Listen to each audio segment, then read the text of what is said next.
नमस्कार दोस्तों, मैं निखिल भारद्वाज स्वागत करता हूं आपका अपने इस खास रियल एस्टेट शो में, जहां पर हम बात करते हैं रियल एस्टेट से जुड़ी लीगलिटी, टेक्निकलिटी और कमर्शियल एस्पेक्ट्स के बारे में। आज हम बात करने वाले हैं रियल एस्टेट से जुड़े एक ऐसे ही अहम टॉपिक के बारे में, और learning is coming from the movie mother India, मेरी माँ के कंगन दे दे लाला। लेट्स अंडरस्टैंड कि एक प्लेज एसेट क्या होता है, लोन क्या होता है, उसके रिस्क क्या होते हैं और आप इन रिस्क को कैसे बचा सकते हैं। आप सीन एंजॉय कीजिए, फिर मैं आपके लिए लर्निंग लेके आता हूँ। अरे आपको तुझे भैया बड़े मौके से आया तू। गंगा कसम, तुझे देखने के लिए तो मेरी आंखें तरस गई थी।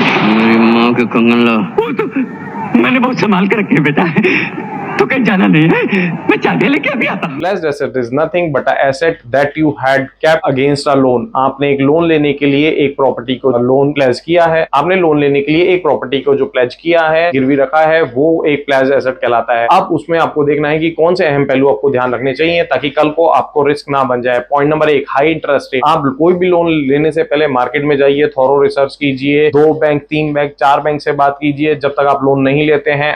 The world is your, please go and negotiate on minimum interest loan that you want to pay. आप अपनी ईएमआईज को अपने कंट्रोल में रखिए। Point number 2, loan repayment strategy. किसी भी लोन की रीपेमेंट स्ट्रेटेजी को हमेशा बना के रखिए। गॉड फॉरबिड कल को कोई ऐसी बात होती है कि आप 2 महीने 4 महीने 6 महीने लोन नहीं दे पाते हैं। The banker should not be encroaching your land. आपकी प्लेज लैंड, आपका pledge asset should not be a risk. So इसी से जुड़ा हुआ पॉइंट नंबर 3 है, जब आप एक बात करते हैं, एक लोन लेते हैं, तो please ensure that you are having a credible partner. देखिए, लोन लेने के लिए जब आप जाते हैं तो आपका सिबिल चेक किया जाता है, आपकी प्रोफाइल मांगी जाती है, आपकी सैलरी स्लिप मांगी जाती है। वो सारे डॉक्यूमेंट वो मांगते हैं ताकि वो आपकी क्रेडिबिलिटी चेक कर सके। उसी तरह से आपका भी पूरा हक है कि आप भी अपने लेंडर की क्रेडिबिलिटी चेक कर सकें। सिर्फ ऐसी कंपनी के साथ डील कीजिए जो फेयर हो, ट्रांसपेरेंट हो, जिनका मार्केट में ट्रैक रिकॉर्ड और फीडबैक अच्छा हो। They should not have intent कि आपको लोन देने के बाद आपकी प्रॉपर्टी पे कब्जा कर लें। Next point, negotiate loan terms. Before you enter into the loan, please ensure कि आपने उसके डॉक्यूमेंट को थॉरोली पढ़ा है और आप उसके लोन की टर्म्स को नेगोशिएट कर पा रहे हैं। वहां पर जो भी डिस्काउंट आपके एप्लीकेबल हैं उनको आप ले सकते हैं, या फिर कुछ आपके क्लॉजेस लोन प्री पेमेंट को भी होते हैं, तो प्री पेमेंट के क्लॉजेस को भी आप नेगोशिएट कर सकते हैं ताकि कल को आपको कोई पेनल्टी ना देनी पड़े। Next point, legality of your pledge asset and the loan you have taken. Please ensure आप एक प्रॉपर लीगल डॉक्यूमेंट अपनी प्लेज एसेट को लेके करेंगे, लोन रीपेमेंट को लेके करेंगे। Your pledge asset should not be at risk. अगर कल को कोई डिफॉल्ट होता है तो आपकी एसेट रिस्क पे नहीं होना चाहिए। प्लीज एंश्योर कि आप लीगली अपने